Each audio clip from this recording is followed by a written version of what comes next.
Okay, welcome everybody. I'm Jason Applebaum. A lot of talk here about the Jed York situation, and today is the first day, obviously, that we've been able to hear from any members of the team surrounding his transgressions over the weekend, where he was soliciting prostitution on his cell phone and was caught up in a sting operation. Was prepared to pay $160 to a prostitute, but it was actually the police posing as somebody. Jed York went in as Joe, that was his alias, and he was going to meet the woman or the person at this trailer park in East Palestine, Ohio. Only when he got there, the place they agreed to meet, which was the trailer park, turned out to be the cops. So he was arrested, charged originally with soliciting prostitution. That was downgraded to a different charge that did not include the word prostitution. He was ordered to pay over $1,000 in fines, 2 nights in jail. Unclear whether he spent both of those nights in jail or still has to spend one more night in jail. We don't know.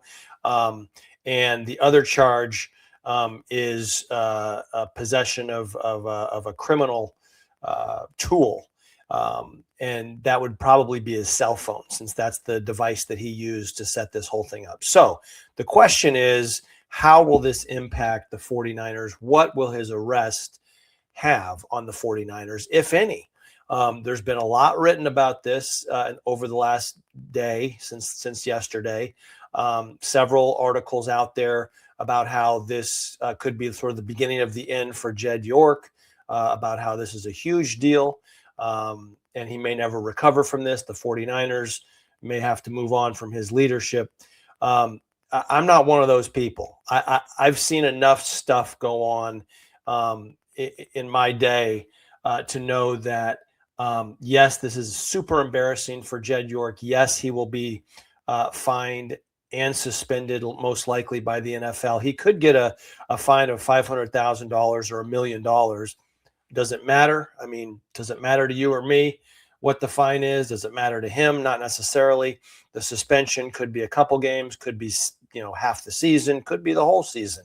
The difference between his arrest and, say, Robert Kraft's arrest, Robert Kraft never pleaded no contest, which is basically pleading guilty. Robert Kraft, the charges were dropped because his lawyers were successful in arguing that the surveillance footage of him was an invasion of his privacy. So, and he also was friends with Donald Trump. So we don't know if that's, quite frankly, I'm laughing, but if that had anything to do with the Robert Kraft situation. Jed York is different. He will be most likely suspended. He will be fined. The question is, how will this affect the team, and how will this affect his ownership? Other than being embarrassed for a while, being a meme. Obviously, we've all seen the mugshot of Jed York. That's not good. It's not a good image for the league. But in this day and age, the news cycle happens so fast that within 1 or 2 news cycles, I mean, first of all, soliciting prostitution. The president of the United States paid off a porn star 3 months after his child was born with his wife. He then slept with a porn star allegedly and paid her off, and he became president and got reelected. You've got Jim Irsay, you've got Robert Kraft. This is not one of those things that I'm not saying people are immune to it or numb to it. I'm just saying they're bigger things, and people kind of move on and forget. And so I think that's going to be the case here. I think it's going to be a little bit of a distraction early on. The team, Kyle Shanahan was asked about it today. He said that he's been in touch with Jed York yesterday and the day before, I believe, or either today and yesterday. So he's talked to him. He says he's very close to him. He's close to his, I guess, soon to be ex-wife, because Jed had filed for divorce from her in May. And so he said that, this is a personal matter, and that's all they're going to say, right? I mean, whether it's, Kyle Shanahan answering questions or John Lynch answering questions, what are they going to say? They're going to say this is a personal matter. It doesn't affect our football team. And that's essentially what he said today. Let me play for you a little bit about what Kyle Shanahan said, so that we can kind of talk about it on the other side. So here you go. Here you go. Even though Jed is not involved in the football side of things, he is the face of this organization. When a situation like this arises, is it really your view that this has no effect on the team, on the organization as a whole? My view is, as the coach, does it have an effect on us as a team? And that's what I continue to answer on. From a football standpoint, it has no effect on us. And as far as what we do day to day, what we talk about, and hasn't been mentioned in a meeting today, it doesn't have to do with what happens on the field. Everything outside of there, I think you guys can judge that better than me. Just three more guys. Okay, so there you go. That is Kyle Shanahan, and that's about what he's going to say about this matter. The thing that Jed, I think, should do, and I don't know if he will, but he should probably fall on the sword here. He should probably be contrite. He should probably come as clean as he can, and talk about the fact that he's, obviously got some sort of a problem.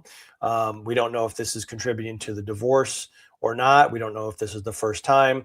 I tend to think that you don't just wake up in your hometown of Youngstown, get on the phone and look for a prostitute, and at 9:30 in the morning and try and set it up for $160 and then go out and try and meet her in your rental car.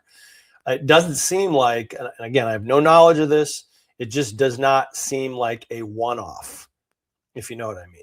Like, this is just, hey, I woke up and decided to go find a prostitute. So he may have some deeper problems. There's no doubt about that. And, other than this personal issue that he's having, and obviously he's going through this divorce, in terms of the team, I think the best thing he could do is come forward, say what he can about it, maybe take a step back for a little while, let it blow over, and then resume his responsibilities. Kyle Shanahan said that he isn't a part of the football team, the football side of it, in terms of on the field. In fact, he hasn't even been to training camp. He's been in Ohio all summer. So that's not really his role. I think the fans, it'll be a meme. It'll pop up. People will remember it. It'll be seared in their brains a little bit. It'll be embarrassing. In some ways, it's, some people will think, hey, it just makes him more of a celebrity. I mean, in this era of social media where it's just, it just, I don't know, almost anything goes these days. And you can recover from quite a bit. This is a self-inflicted wound. He hasn't hurt anybody else.